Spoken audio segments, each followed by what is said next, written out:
gudoomiye waxaa jira tuun ah in gobolka uu ka hormaro dhanka siyaasadda oo macnaha siyaasiyiinta gobolka u dhashay lagu arko goobaha ugu sarsareeya ee dawladda Kenya laakiin wax horumar oo wanaagsan oo la taaban karo gobolka aysan ka muuqan markaas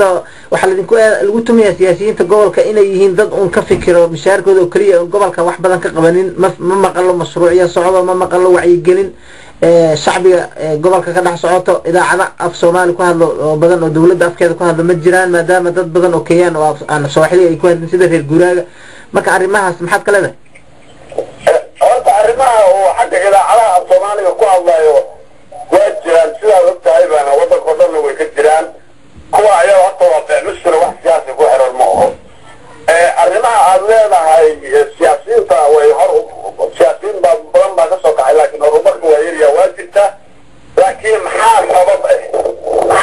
warka inaan maqlaynin ma ogiyo waxaan ku yiri halka waan ka dhaqanay banaankan ka joognay wixii dadka inta kale urkiisa ku jirtay annaga laakiin banaankan ka jirnay hadda gudaha kale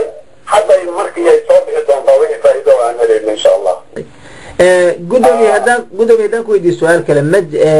qodobada dastuurka ma jiraan qodobo si gaar ah loogu xusay ammaanka gobolka waqooyi bari maadaama gobolada Jubbooyinka iyo Gado oo daris idin la ay gacanta ku hayaan maleeshiyaadka al-shabaab oo dhowr jeer weerar idin soo weeraray ma jiraan wax fursado ah oo uu idin siinayo sharcigan cusub oo ku saabsan dhanka ammaanka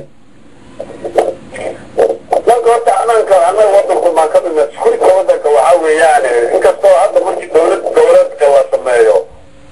iskuulka oo maaragtay booliiska iyo qolyahan hoose administrationka gobol walba uu wixii gaar u lahaan doono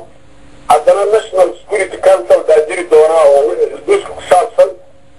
dowladda dhexe ayaa ilaalin doontaa waxaa kale oo jiray wax la yidhaha qaadiko oo ingiriiskii u sameeyey oo qolyaha kaniisadaha iyo dadka ay iskugu dayeen aad inay meesha uga bixiyaan haddii arrintaa ay dhici lahaydna marka annaga dhibaato weyn bay nagu noqon lahayd oo maxaa yeelay aqoonsi lama helaynin qofka adiga aada guursatay wax aqoonsi looma helaynin marka hadda sekuurika haddii aad weydiisay sekuurika waa uu siduu ahaa buu ahaanayaa dowladda dhexa ayaa xuduudada ilaalinaysaa gobol walbana maamulkiisa iyo sekuurkiisa hoose gaar buu ahaan doonaa waan kartay gudoomiye waxaa horay u jiray in askarta booliiska ee ka howlgala gobolka ay u badnaayeen dad ka soo jeeda gobolada kale ee dalka dhinaca kale waxaa jiray dad badan oo u dhashay gobolka oo aan ku hadlin afka Soomaaliga sida reer guuraaga oo aad gobolka ugu badan marka hore ma qirsan tahay in dhibkaasi uu jiray ma jiraan wax xal ah oo uu dastuurkan cusub u keeni karo arrinkaas way jirtaa arrinta ayada sidaan ku sheegay waxaa jira hadda qodob oo sidaan horta ugu sheegay baarlamaanka laga taasmaareeyey oo gobolada hadda dib u haray oo waqooyiga bari iyo gobolka Lamu iyo Tano River iyo oo hadda haddii lagu dilo in baarlamaanka aan la keeni karin qodobka asaga ah mar dhow ayaa baarlamaanka la geeyey oo ninka mudanaha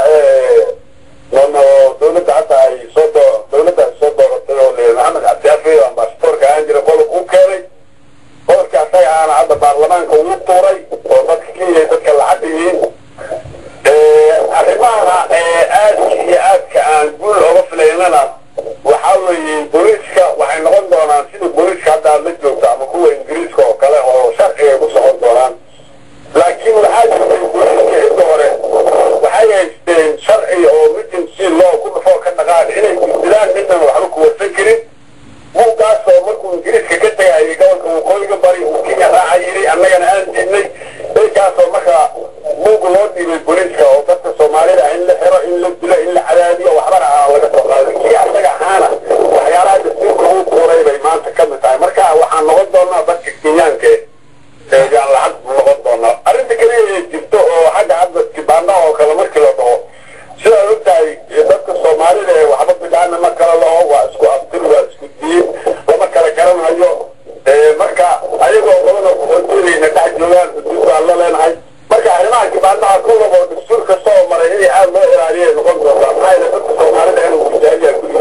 ogtahaybo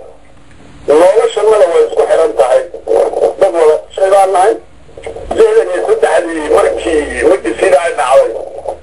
oo annaga ka caalamay waxaan tagnay ilaa jabi iyo gobolada dubo dadka waxay dhihi jireen waqooyi ka tageen xilihii ka warraba kolka la yidhaha ama kismaayo joog ama kaskaada u joog marka maanta markay dhibaato ku soo dhacday nin walba uu soo gooyey dhulkiisii uu soo tegey marka kuwaas iyo annaga isku mid un baa nahay dadkaas oo fiiska sameeya qabanku ku qaqayliyey baa noo kala duwan haddaba ayaga 90% annaga ayay nala looyihiin ayagoo qaxootiye oo xeryaha qaxootiye ugu jiro iyo ayagoonan qaxooti ahayn oo ayagoo sharci la-aan waddanka iska joogaan oo nanina sidaa u baxayn dadka faraha badan ee meeldiisii la yidhaaha degayeed maqashay ee daxmistig iyo howlba la wareegay waa dadka soomaaliya badi gobolada jubbada iyo ilaa xamar ka imaaday sharcina ma haystaanay bay iska joogaan soomaalinimada ku joogaan saasaa loo soo dhawey gudoomiyaha guddiga nabadgelyada ee gobolka waqooyi bari ee dalka Kenya Mudane Cismaan Ibraahim Cabdi aad ayaad u mahadsantahay.